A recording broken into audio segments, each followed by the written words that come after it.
at first glance you might believe that this emerald green is alive, but it's actually dead.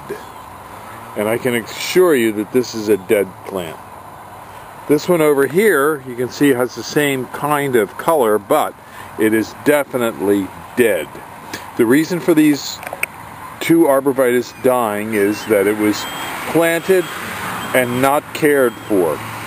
And this is typical of what you'll see of an arborvitae as it starts to fail due to a lack of moisture.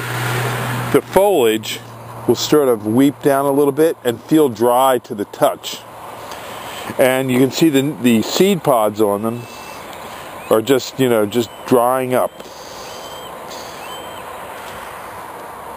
They feel dry, crispy, and these are definitely goners. There is no hope for these arborvitaes.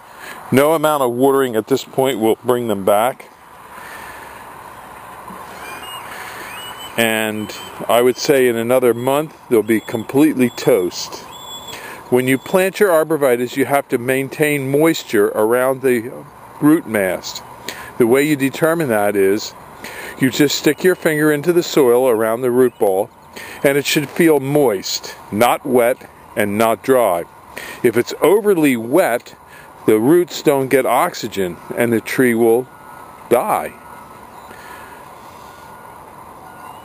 So what you want to do is just maintain the moisture level, moist, not wet, and not dry. Very simple.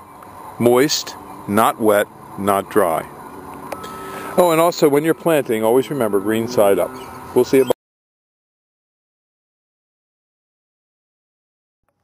About 2 weeks ago, I took a picture of these two arborvitaes saying that they were dead. I think you'll agree right now that that one's definitely dead. But this one is too. And if you go up and you touch the foliage of this with your hand, it feels dry and crispy. And that dry crispiness is definitely a dead plant. Now there may be some foliage down at the bottom that looks a little better, but in essence that is dead too. And if it's not completely browned over in the next 2 weeks, I would be very surprised.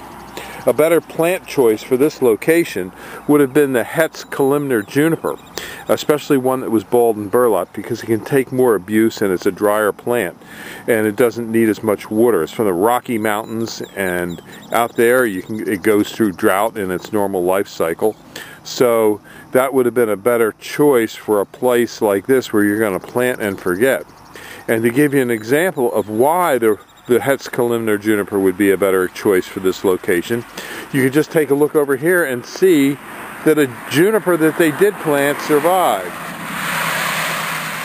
And that tells the tale of what you want to select for this type of a location where you're going to plant and forget.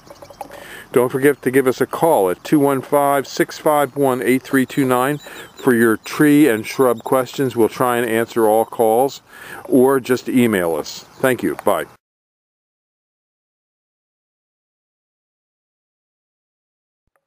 At Highland Hill Farm, we have a lot of different kinds of trees for you. We have both deciduous and evergreen. Some of the spruces that we have are like Colorado blue spruce, Norway spruce, white spruce, Serbian, Black Hill spruce, black spruce. We also have some firs, such as Fraser, balsam, Douglas, and concolor. Most of these are in seedling or transplants. We do have larger trees such as white pine, Norway spruce. We also sell a whole range of arborvitaes in many different sizes, from transplants up to large trees. The trees that we sell are both bare root and balled and burlapped and potted. We have thousands of them that we grow. We also have southwestern white pine, and we are noted for our green giant arborvitaes and Leland cypresses. We also have hemlocks up to 10 to 12 foot high, along with redwoods. We can also supply you with some bald cypress, larch, eastern red cedar. In the way of shrubs, we have arrowwood viburnums, bayberry, blackhaw viburnums, a whole range of viburnums, dogwoods, red, twig, silky dogwoods, elderberries. We also have forsythia, common lilacs, Japanese lilacs, Peking lilacs. We also have nannyberry, nine bark, and things such as Russian olive, which some people think is invasive. But we do sell a wide range of trees and shrubs, including winterberry holly. So give us a call at 215-651-8329 as we do deliver and plant.